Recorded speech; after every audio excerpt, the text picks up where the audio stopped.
खूप जोरात आणि सगळे कोमात. बरेचदा असं होतं की स्वामींचे अनुभव ऐकल्यावर लोक म्हणतात ए माझं पण कर ना काही काम, किंवा माझं पण काही करून देणं.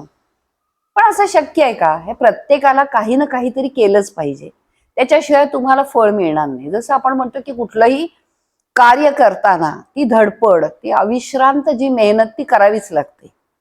असंच एक उदाहरण झालं. एका स्वामी भक्ताने सांगितलं की मी असं असं केलं आणि मग स्वामींची प्रार्थना केली आणि मग माझा कॅन्सर वगैरे गेला.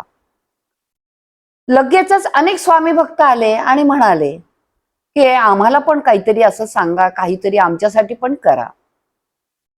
मला लगेचच एक गोष्ट आठवली. पूर्वी आमची आजी वगैरे सांगायची. आता पूर्वीचे जे पाहिलं तर पूर्वीच्या ब्राह्मण वगैरे जे होते ते अगदी जाड ढेरपोटे वगैरे असायचे. आणि मग त्या ब्राह्मणाने त्याला सांगितलं की तुम्ही एक काम करा, तुम्हाला अपत्य होत नाहीये तर तुम्ही वडाला 108 फेऱ्या मारा. आता तो जो जाड जूड गृहस्थ होता, पत्नी पण त्याची जाड जूड होती. आणि मग त्याला ते शक्य नाही झालं. तो म्हणे गुरुजी एक काम करा, आमच्यावरचं तुम्हीच प्रदक्षिणा घाला. गुरुजींना काय पैसे मिळाले, त्यांचं धन मिळालं, त्यांनी मारायला सुरुवात केली. त्यांनी 108 प्रदक्षिणा मारल्या.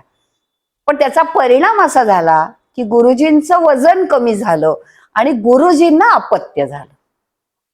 म्हणून आपण जे म्हणतो की जेणे काम तेणे करू, आपलं काम आहे, आपल्यासाठी करायचं आहे, तर आपण त्याच्यासाठी कष्ट घेतले पाहिजे. काकू नका ना रागवू.